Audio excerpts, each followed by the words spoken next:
नमस्कार किसान एवं पशुपालक भाइयों, स्वागत है आपका हमारी खेती हमारे पशु यूट्यूब चैनल पर। और आज हम एक बड़ी समस्या किसानों की सुलझाने का प्रयास करेंगे इस वीडियो के माध्यम से। तो चर्चा पर जाने से पहले मैं सभी उन दर्शकों से, उन किसान भाइयों से प्रार्थना करता हूं कि जिन्होंने अभी तक हमारे चैनल को सब्सक्राइब नहीं किया है तो प्लीज़ चैनल को सब्सक्राइब कर लें। अब हम बात करते हैं आज का जो हमारा विषय है। आज का हमने जो विषय चुना है वो है आवारा पशुओं से फसलों की कैसे रक्षा करें।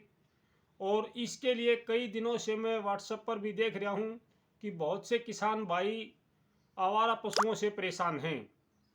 उनकी समझ में नहीं आ रहा है कि वो क्या करें। कई भाइयों ने सुझाव दिया है कि झटका मशीन लगा ले, इससे आवारा पशु आपके खेत में नहीं आएंगे। सुझाव अच्छा है, लेकिन पीछे आपने शायद जून में जुलाई में देखा भी होगा कि इससे राजस्थान में 2 किसानों की मौत हुई थी। मुझे सच्चाई का पता नहीं है कि क्या वास्तव में उनकी मौत झटका मशीन से हुई थी या किसी और वजह से हुई थी। झटका मशीन लगाना कोई गलत नहीं है, लेकिन किसान का पैसा लगता है और किसान एक एक पैसा बचाने की कोशिश करता है। ज़्यादातर किसान भाई जुगाड़ से काम चलाते हैं। तो आज जो हम बात करेंगे वो देसी जुगाड़ से हम आवारा पशुओं से अपनी फसलों की रक्षा कैसे करें, इस विषय पर। सबसे पहले तो मैं ये बताना चाहता हूँ कि 2-3 दिन पहले मैंने एक वीडियो बनाई थी। ये है किसानों का दिव्यास्त्र, और वो दिव्यास्त्र था गोबर गैस प्लांट। मेरा साफ मतलब है कि गोबर गैस प्लांट के जितने गुणगान करें उतने कम होते हैं। ये बहुआयामी एक यंत्र है हमारे पास में ग्रामीण क्षेत्रों में और किसानों के पास में, जिसका प्रयोग बहुत सी जगह पे किया जाता है। तो जो आपके खेतों में आवारा पशु हैं, एक तो आप स्वयं आकलन करें इस बात का कि आवारा पशु जो फसल को नुकसान पहुंचाते हैं, जिसमें रासायनिक खाद्यों का प्रयोग कम होता है, उसमें आवारा पशु ज़्यादा नुकसान करता है, बार बार उस खेत में आता है। और ऑर्गेनिक जो हम करते हैं, प्राकृतिक खेती जो हम करते हैं, उसमें भी बहुत ज़्यादा नुकसान करता है आवारा पशु। जिसमें रासायनिक का प्रयोग ज़्यादा होता है उसमें अपेक्षाकृत कम आवारा पशु जाता है, उसके अंदर नुकसान कम करता है। यानी कि साफ सी बात है कि इंसान से ज़्यादा पशु को पता होता है कि इसमें कितना जहर डाला गया है, कितना रासायनिक खाद डाला गया है, उसके अनुसार ही वो उसको खाता है। तो इस आवारा पशु को भगाने का जो देसी तरीका है वो ये है कि जो गोबर गैस प्लांट से सैलरी निकलती है, जो गोबर बाहर निकलता है, आप उस गोबर को ले लें। प्रति एकड़ 40 से 50 लीटर या 40 से 50 किलो आप इसको ले लें और इसमें 4 गुना पानी मिला लें। यानी कि 200 लीटर पानी इसके अंदर आप मिला लें और डिब्बे की मदद से, किसी बर्तन की मदद से अपनी फसल पे उसका छिड़काव कर दें, क्योंकि इसका स्प्रे संभव नहीं है। इसके अंदर बहुत ज़्यादा गंध होती है गोबर की, और गोबर गैस से निकलने के बाद तो इसकी गंध और भी ज़्यादा बढ़ जाती है। इसके 2 फायदे होते हैं। एक तो हमारी फसलों की रक्षा करता है ये आवारा पशुओं से।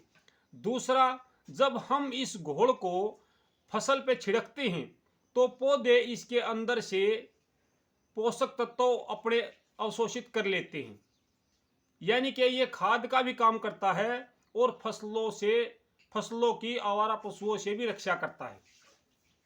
तो प्रति एकड़ के हिसाब से मैंने आपको बताया 40 से 50 किलो गोबर जो ये बायोगैस प्लांट की सैलरी है, और उसके अंदर 4 गुना पानी 200 लीटर पानी में घोल के डिब्बे की मदद से आप इसका छिड़काव कर दें।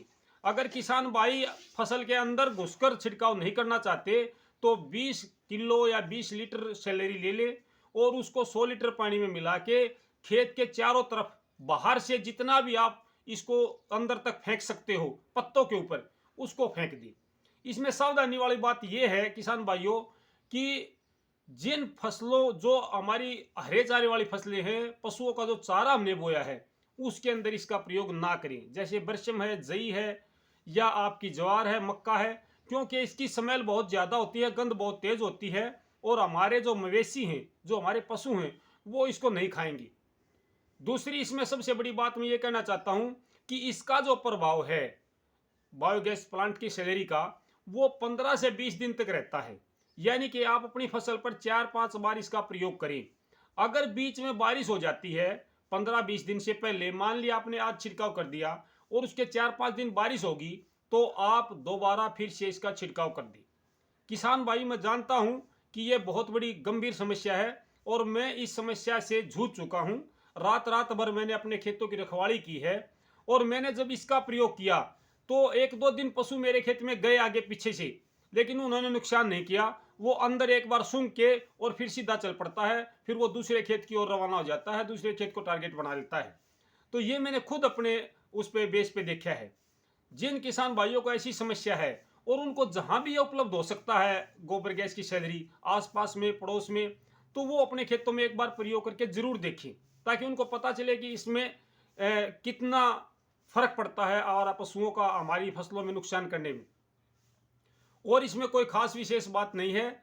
इसको जो हम सब्जियां खाते हैं उसमें प्रयोग में ना लाएं, या फिर इसका प्रयोग करने के 25 दिन तक आप उस सब्जी को, फल को ना तोड़ें।